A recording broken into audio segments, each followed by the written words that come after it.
Hello दोस्तों, कैसे हैं आप सभी। उम्मीद करता हूँ आप सभी लोग अच्छे होंगे, अपनी पढ़ाई अच्छे से कर रहे होंगे। तो आज हम डिस्कस करने जा रहे हैं डेक्कन और मुगल्स में जितने भी रूलर्स रहे हैं, उन्होंने डेक्कन को जीतने के लिए क्या क्या पॉलिसीज एंड प्लान्स बनाए और कितने सफल और असफल रहे हैं। डेक्कन का मतलब है दक्षिण भारत को जीतने के लिए मुगल जब आए थे तो उन्होंने पहला जो अपना शासन स्थापित किया था वो उत्तरी भारत पे किया था, क्योंकि उनको मुख्य रूप से चुनौती वेस्ट सेंट्रल एशिया से मिल रही थी। उनको दक्षिण भारत से कुछ भी ऐसा नहीं मिल रहा था चेतावनी पूर्व। तो उस वजह से मुगल ने शुरू में उस पर ध्यान नहीं दिया। तो चलिए, वीडियो चालू करने से पहले आप सभी को कहना चाहूँगा कि वीडियो को अंत तक जरूर देखिएगा और नोट्स बनाइएगा। सबसे पहले हम पहले शासक के बारे में बात करना चाहते हैं, जो कि बाबर था। उस समय बाबर के समय साउथ इंडिया में 6 मुस्लिम स्टेट थे: खानदेश, बेरार, अहमदनगर, बीजापुर, गोलकोंडा, बिदा, और एक हिंदू स्टेट था, विजयनगर। जिस समय बाबर ने इंडिया को इन्वेड किया था उस समय यह स्थिति थी। बाबर ने खुद ने क्लेम किया है कि विजयनगर इन सभी में सबसे स्ट्रॉन्गेस्ट था, सबसे ज़्यादा मजबूत था। तुलुवा डायनेस्टी के जो रूलर्स थे वो काफ़ी स्ट्रॉन्ग थे, और बाबर के समय कृष्णदेवराय थे उस समय के रूलर। तो बाबर ने डेक्कन पे ज़्यादा ध्यान नहीं दिया।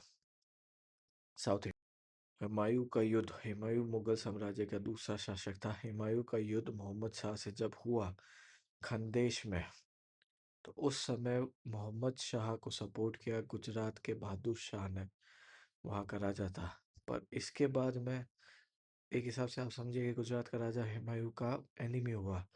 पर इसके बाद में जब हुमायूं ने खानदेश को जब इन्वेड करना चालू किया, तो मोहम्मद शाह ने उससे रिक्वेस्ट करी, माफ़ी मांगी, तो जो कि हुमायूं ने स्वीकार कर ली। तो इस वजह से हुमायूं के पास कोई कोई स्ट्रेटजी नहीं थी, कोई चारा नहीं था डेक्कन को जीतने का।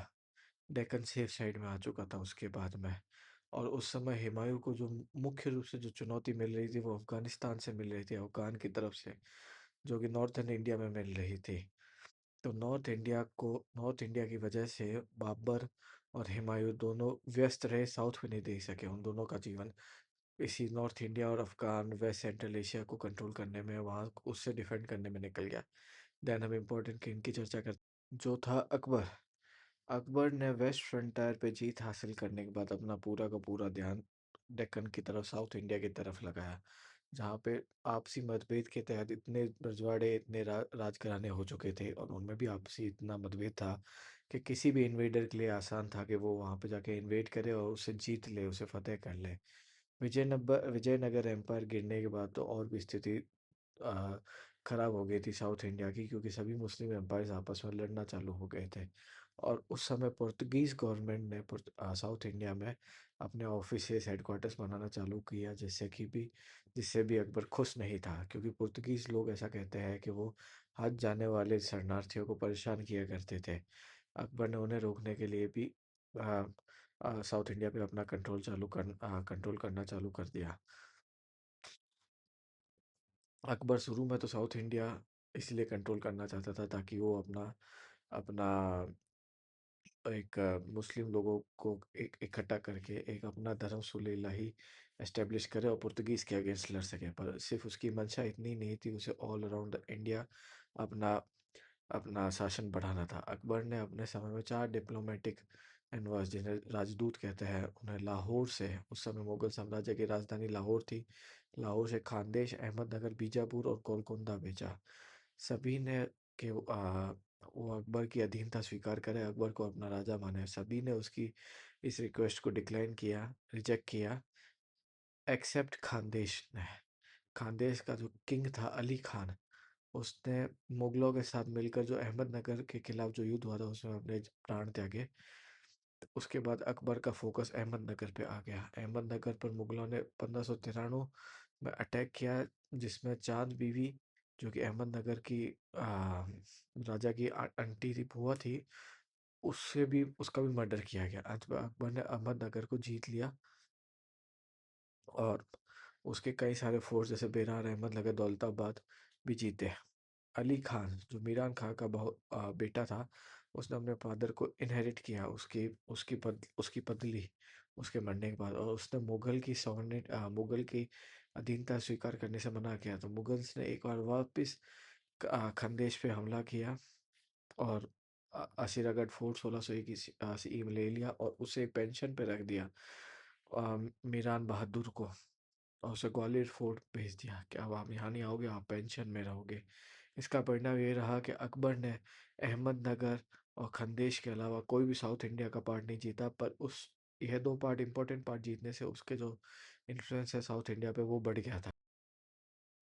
जहांगीर ने भी अपने पिता की राह पर चलने का फैसला लिया और साउथ इंडिया पर उसको कब्जे करने की इच्छा थी। अहमदनगर की कैपिटल ही अकबर को मिली थी उस समय में। उसके अलावा निजाम शाही ही रूल करती थी rest of the Ahmednagar. Jahangir ने कोशिश करी अहमदनगर को और गोलकोंडा बीजापुर को कि उसकी अधीनता स्वीकार करे, पर अहमदनगर का जो वजीर था, जो इम्पोर्टेंट सेनापति था, उसने एक भीषण युद्ध शुरू कर दिया मुगल्स के खिलाफ। उस सेनापति मलिक अंबर ने अहमदनगर की इकोनॉमी को स्ट्रॉन्ग किया। मराठास को गुरिल्ला वॉर टैक्टिक्स सिखाई। मराठास इसी वजह से ही इंडिया में इतना युद्ध जीत पाए थे, गुरिल्ला टैक्टिक्स की वजह से ही। और एक भीषण युद्ध में लग गया मुगल्स के खिलाफ। जहांगीर के शुरुआती शासनकाल में अहमदनगर से मुगल आर्मी का कंट्रोल निकल गया था और मलिक अंबर ने उस पर वापस कंट्रोल कर दिया था अहमदनगर पर, और उससे बढ़ाकर कुछ पोर्शन ऑफ द स्टेट तक। उसके बाद में जहांगीर ने अपने दो इम्पोर्टेंट पावरफुल जनरल्स भेजे, अब्दुल्ला खान और खान ई जहां लोधी। पर उसमें उन दोनों के बीच में डिसएग्रीमेंट थे, तो वो दोनों इतनी मजबूती से लड़ ही नहीं पाए कि वो मलिक अंबर को हरा सके। इस कैंपेन में मुगल एम्पायर सफल नहीं हो सका, जहांगीर सफल नहीं हो सके। उसके बाद खुद जहांगीर 1617 सीई में अहमदनगर गया और फोर्स किया कि वो अहमदनगर के जो किंग्स हैं वो ट्रीटी साइन करें, और ट्रीटी साइन भी हुई और अहमदनगर पे उसका कंट्रोल भी हुआ, बालाकत और अहमदनगर फोर्ट पे। उस समय तक जो जहांगीर था वो प्रिंस खुर्रम से जहांगीर बन चुका था, मतलब वो अब राजा बन चुका था। पर अहमदनगर ने उसके ट्रीटी साइन करने के बाद में वह फिर से फाइट करना चालू कर दिया, क्योंकि वहाँ के लोग, वहाँ के राजा स्वीकार करने को तैयार नहीं थे मुगल अधीनता। उसके बाद में एक और पीस ट्रीटी साइन हुई 1621 ईस्वी में, जिसमें अहमदनगर ने मुगल एम्पायर को अपनी टेरिटरी दी और उसके साथ साथ में 18 लाख रुपए कैश में रकम दी है। अहमदनगर को जो शहर अहमदनगर के उस समय साथ में थे बीजापुर और गोलकंदा, जिन्होंने भी 12 और 20 लाख रुपए दिए। इस वजह से जो अहमदनगर और गोलकंदा था वो जहांगीर के प्रेशर में तो आ गया, पर जहांगीर अपना एम्पायर बढ़ा ही नहीं पाया डेक्कन में और ज़्यादा। अकबर से ज़्यादा वो नहीं बढ़ा पाया। जहांगीर की ये फेलियर ही था। जहांगीर के बाद जो अगला राजा बना वो शाहजहां था, और शाहजहां भी अपने पिताजी और दादाजी की इच्छा को पूरा करने के लिए पूरा का पूरा साउथ इंडिया के जितने भी किंगडम्स हैं उन्हें या तो जीतना चाहता था या ऐसा चाहता था कि वह किंगडम्स मुगलों की अधीनता स्वीकार करे। शाहजहां उस समय में काफ़ी साउथ इंडिया की पॉलिटिक्स में भी समझ रखता था। पर जब एक बार मलिक अंबर की मृत्यु हुई, उसका बेटा फतेह खान राजा बना अहमदनगर का, तो वो मलिक अंबर जितना एफिशिएंट और ट्रस्टवर्दी नहीं था। उसकी अनएथिकल पॉलिसीज थी,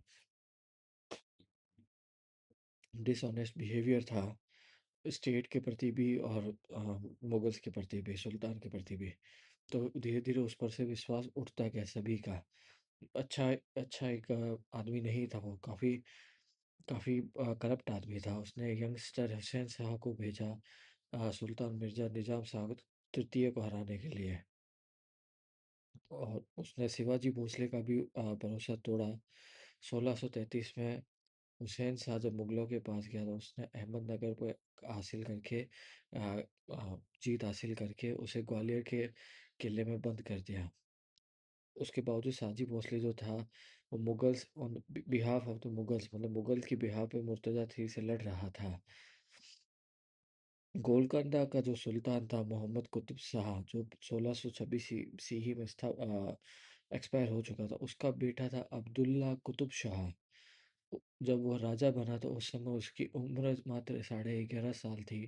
तो शाहजहाँ के लिए काफ़ी आसान था उसे एक्सप्लॉइट करना, उसे परेशान करना उसे एग्रीमेंट पे लाना है, तो उसने शाहजहाँ ने औरंगज़ेब को भेजा। शाहजहाँ की डेक्कन पॉलिसी में या डेक्कन सक्सेस में सबसे बड़ा हाथ तो औरंगज़ेब का ही है, ये आप देखेंगे अभी। औरंगज़ेब को भेजा गया गोलकंदा, और 11.5 साल के लड़के से मुगल अधीनता स्वीकार करवाई गई। और औरंगज़ेब भी गोलकंदा के सारे अफेयर्स देखता था। औरंगज़ेब नहीं होता तो फिर शाहजहाँ के लिए काफ़ी मुश्किल था साउथ इंडिया पे जीत हासिल। 1656 ईस्वी में जब आदिल शाह की मृत्यु हुई तो उसका कोई बेटा नहीं था, कोई लीगल हायर नहीं था। उस समय उसकी बीवी, उसकी पत्नी बारी साहिबा ने एक लड़के को अपना अधिकार दिया कि यह मेरा बेटा है, उससे गोद ले लिया, 18 साल के लड़के को, आदिल शाह सेकंड को। उस समय शाहजहाँ ने औरंगज़ेब को ऑर्डर दिए कि आप बीजापुर को इन्वेड कीजिए। और औरंगज़ेब इन्वेड करने भी चला गया, उसने बीजापुर जीत भी लिया। तब शाहजहाँ का ऑर्डर वापस आया और जीत को रोक उस कब्जे को, उस शासन को रोका गया, क्योंकि वो बीजापुर और शाहजहाँ एक डील में आ गए थे, नेगोशिएशन में आ गए थे, जिसमें बीजापुर ने शाह मुगल्स को 1.5 करोड़ रुपए एज अ पेनल्टी पे करी थी, और मुगलों की अधीनता स्वीकार करी थी। मुगल्स ने बीदर और कल्याणी के भी फोर्ट को कैप्चर कर लिया था। शिवाजी को भी मजबूर किया गया औरंगजेब द्वारा कि वो मुगल की अधीनता स्वीकार कर ले। इस तरीके से शाहजहाँ की डेक्कन पॉलिसी काफ़ी काफ़ी ज़्यादा स्ट्रांग थी। और अगर शाहजहाँ औरंगजेब को ना रोकता तो बीजापुर और गोलकंदा एनेक्स करने से, तो हो सकता था कि औरंगजेब उसे पूरा का पूरा साउथ इंडिया जीतने में मदद कर लेता। पर उसमें भी कुछ फैमिली पॉलिटिक्स थी मुगल्स की कि औरंगजेब को क्यों रोका गया। औरंगजेब क्योंकि अगर औरंगजेब पूरा साउथ इंडिया अगर कैप्चर कर लेता उस समय, तो उसकी पॉपुलैरिटी बढ़ जाती, जो कि उसके भाइयों को, उसके कजन्स को स्वीकार नहीं था। तो इस वजह से उन्होंने भी ज़्यादा इंटरेस्ट नहीं लिया। और शाहजहाँ को भी उस समय की डेक्कन की स्थिति मालूम थी, तो उसे भी झुकना पड़ा। शाहजहाँ ने एक बार अपने बड़े बेटे दारा शिकोह को भी भेजा था आ, साउथ इंडिया में, पर वो ज़्यादा सफल नहीं रहा अपने इसका कैंपेन में। साउथ इंडिया को पूरा का पूरा जीतने का मुगलों का अंतिम प्रयास मुगल सम्राट औरंगजेब ने किया। मुगल साम्राज्य का यह सातवां मुख्य राजा था। इसके साउथ इंडिया के कैंपेन को मुख्यतः दो भागों में बांट सकते हैं। एक तो 1680 तक, जिसमें औरंगजेब ने अपने मिलिट्री जनरल्स, ब्रिगेडियर कमांडर भेजे और उनसे कहा कि आप मराठास को, कुतुब शाही को, आदिल शाही से ट्रीट करें, उन्हें कैसे अधीनता स्वीकार करनी हो वो आप देखें। तो उसमें से एक जय सिंह, जो जयपुर से थे, वो उनके लीडर थे, जिन्होंने पोरबंदर की ट्रीटी साइन करवाई थी। और दूसरा फेज़ है 1680 के बाद, जिसमें औरंगजेब खुद पर्सनली साउथ इंडिया जाता है और वहाँ पे राज्य स्थापित करने का प्रयास करता है। उसके तीन मेन कारण थे उसके खुद के पर्सनली वहाँ जाने के। मराठास, जो महाराष्ट्र के लोग हैं, उन्हें मराठी कहते हैं, मराठी लैंग्वेज है। मराठास वहाँ पे रहने वाले लोग हैं। कुतुब शाही और आदिल शाही। 1686 में आदिल शाही पे कंट्रोल कर लिया था, जीत हासिल कर ली थी औरंगजेब ने। और 1687 में कुतुब शाही पे औरंगजेब ने मिलिट्री जीत हासिल करी थी। 1689 में मराठा के उस समय के किंग संभाजी को भी मौत के घाट उतार दिया था। औरंगजेब का पॉलिटिकल, इकोनॉमिक और धार्मिक कारण थे साउथ इंडिया को इन्वेड करने के लिए। औरंगजेब अपना मुगल का एम्पायर बढ़ाना चाहता था। बीजापुर और गोलकंदा का एक हिसाब से डिमाइस ही हो गया था, पतन जो हो गया था मुगल कार्यकाल के दौरान में। उसके अलावा उसको जो शिया रूलर्स थे वो काफ़ी हर्ट करते थे उसे। भले ही वो मुगल साम्राज्य के प्रति अधीनता स्वीकार कर चुके थे, क्योंकि वो औरंगजेब खुद साम्राज्य खुद सुन्नी एक डायनेस्टी थी। तो इस वजह से उसे शिया रूलर्स बहुत परेशान करते थे। और डेक्कन, जो साउथ इंडिया खुद जो अपने आप में काफ़ी प्रॉस्परस जगह है, इंस्टीट ऑफ नॉर्थ इंडिया उतना प्रॉस्परस आज भी नहीं है और पहले भी नहीं था। औरंगजेब उनके धन की वजह से उन्हें जीतना चाहता था, उन्हें मुगल एम्पायर में शामिल करना चाहता था। और इस वजह से नहीं कि वो उनकी अधीनता स्वीकार कर ले। जब औरंगजेब बिजी था नॉर्थ इंडिया में 1657 से 1681 तक, उसके काफ़ी नोबल्स जो है उन्हें जिम्मेदारी दी गई थी कि वो डेक्कन जाके, साउथ इंडिया जाके उसका कार्य करें। 1657 में जो कंडीशंस थी वो बीजापुर ने पूरी नहीं की थी, तो मिर्जा राजा जय सिंह को एक कार्य सौंपा गया था 1665 से 1666 के बीच में, कि वो जाके बीजापुर पे अटैक करे, पर वो इसमें अनेबल था, वो कर नहीं पाया बीजापुर को, मतलब बीजापुर को अटैक कर पाया पर उससे सबमिट या उससे कोई संधि नहीं कर पाया। आदिल शाह टू के पास मरने के बाद में सिकंदर आदिल शाह जो 4 साल का बच्चा था उसका, उसने जब उसे टेक ओवर किया, जब वो नया राजा बना,